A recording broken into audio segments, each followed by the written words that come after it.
Gloire à Jésus. Voilà. Que le nom de Dieu soit béni.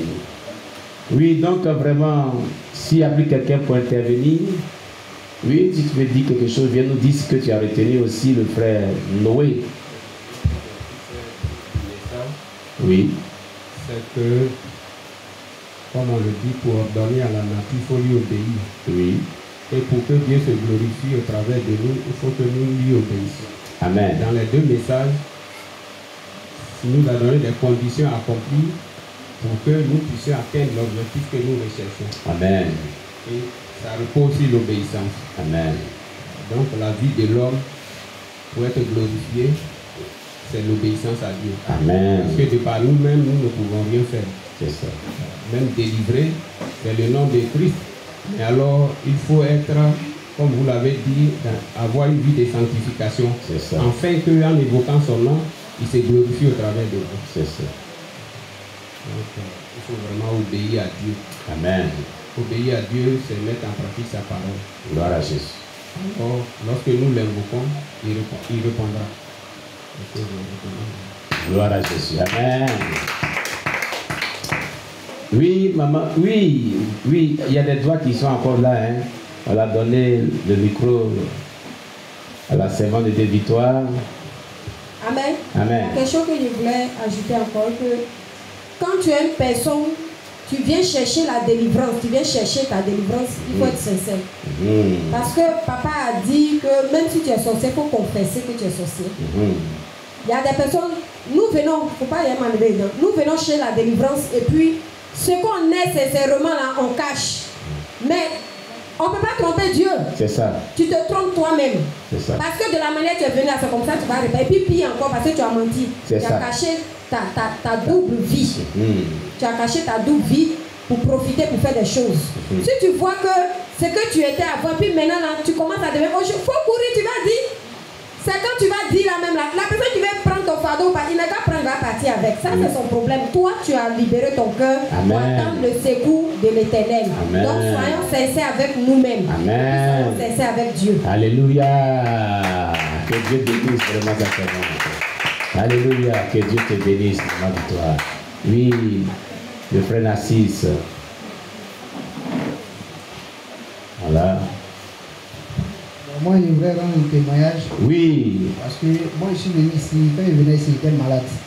Dieu m'a fait grâce, je suis venu, papa a prié pour moi. Voilà, voilà. Papa a prié pour moi, Dieu a fait miracle, j'ai retrouvé la guérison. Amen. Et j'ai dit merci beaucoup à Dieu. Oui. Et Dieu aussi continue de faire des miracles dans ma vie. Amen. Je suis venu ici, je disais à papa qu'il n'a pas prié pour moi, il m'a donné un livre. Le livre qu'il m'a donné, je ne suis pas allé à la maison, ça de temps en temps, c'est à ça il prie. Oui. Et dans ce temps-ci, quand il dort, dans les sons qu'il fait, les rêves qu'il fait, je vois à chaque fois quand on vient m'attaquer, je suis dans une maison, il y a clôture. Maintenant, hier même, il a prié, quand il a prié avec lui, il avait dormi. Maintenant, il voit, il y a quelqu'un qui est crié dans notre village, il le connaît vraiment, quand il est venu net, en même temps, ils sont en train de poser lui dans la cour, lui, il est derrière le clôture. Il a commencé à s'est changé en lion en même temps.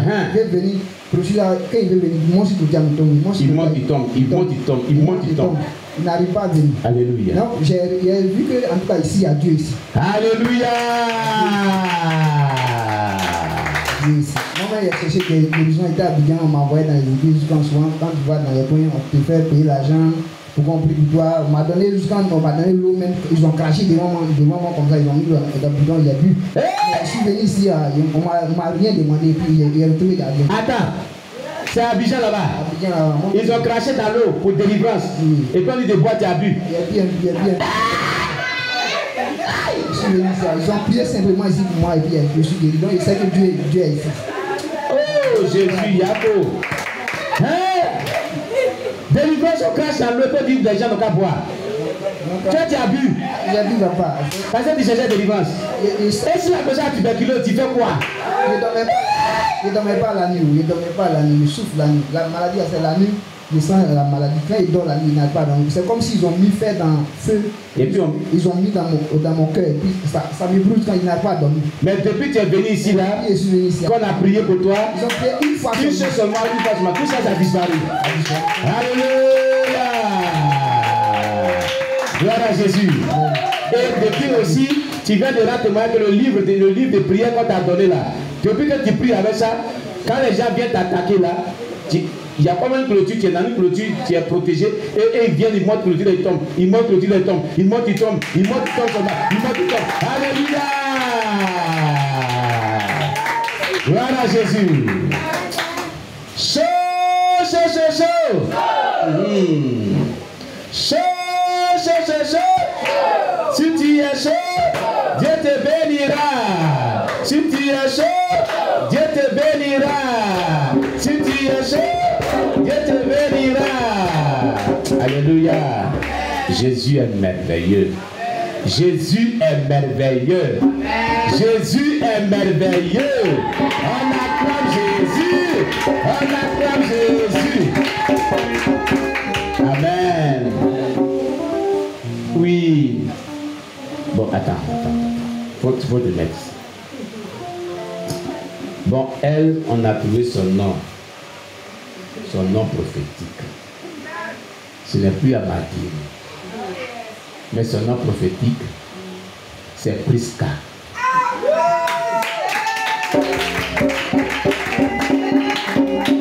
Priscille. C'est son appel Prisca, Priscille. Priscille. C'est grâce. Priscille. La sœur Priscille. Amen. La sœur Priscille. On ne l'appelle plus Amandine, hein? C'est la sœur Priscille. Amen.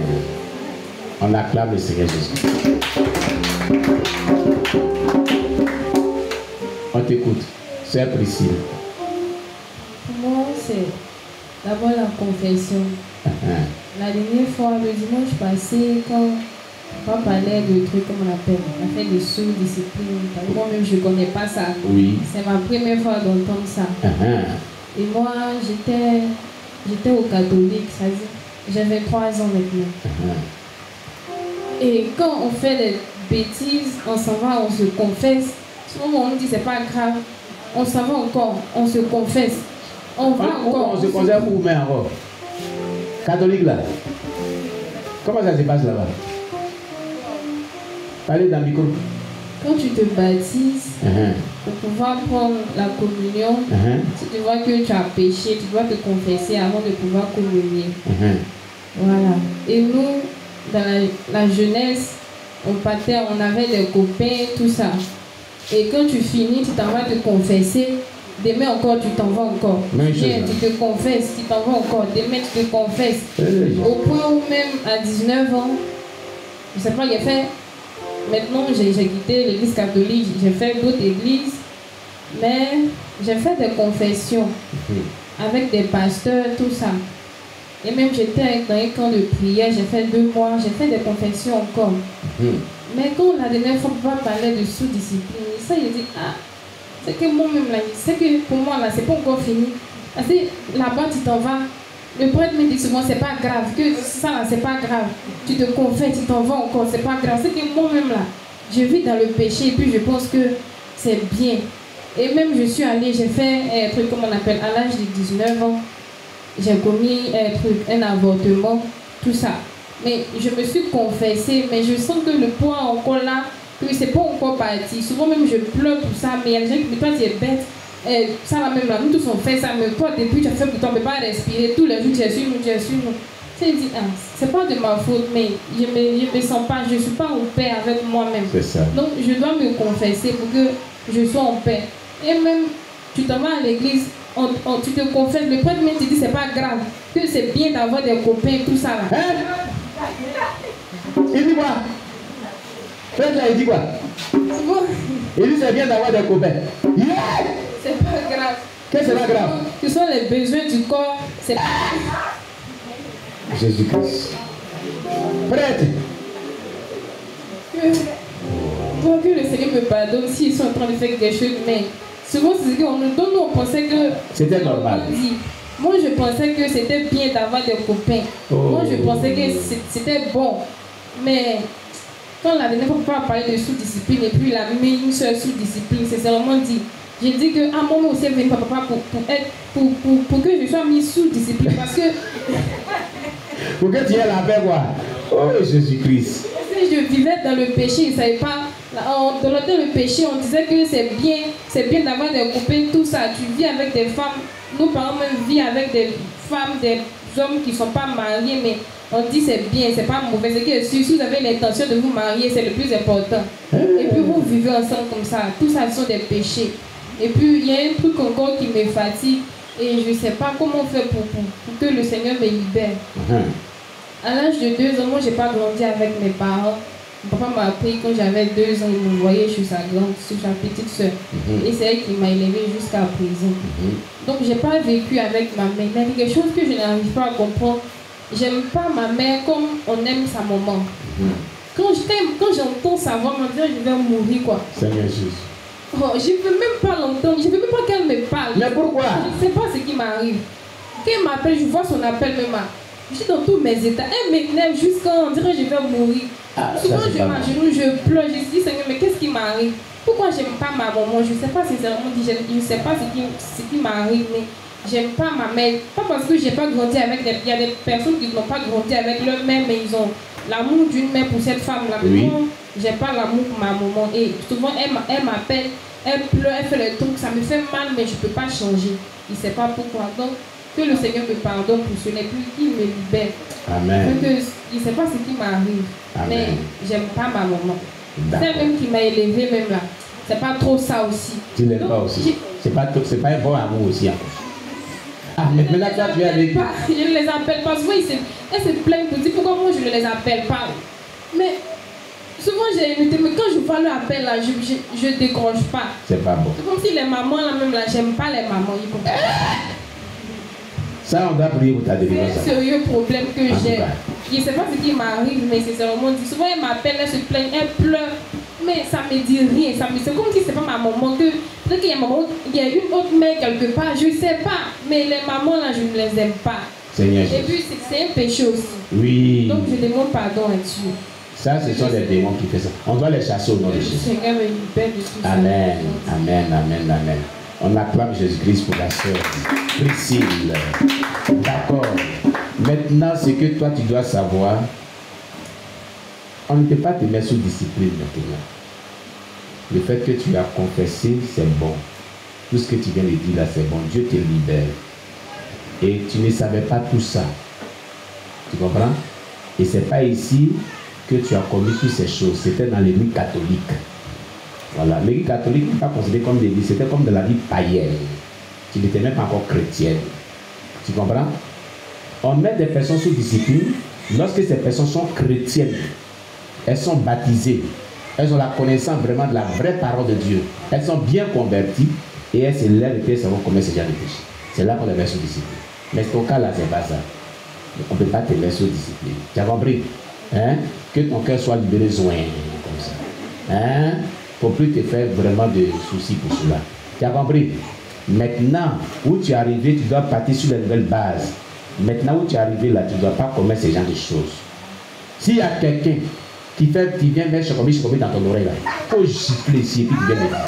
Au nom de Jésus. Si quelqu'un est venu, tu peux. Et puis tu viens me dire. Et la personne là, on va la mettre sur discipline. Acclamez Jésus pour elle. D'accord.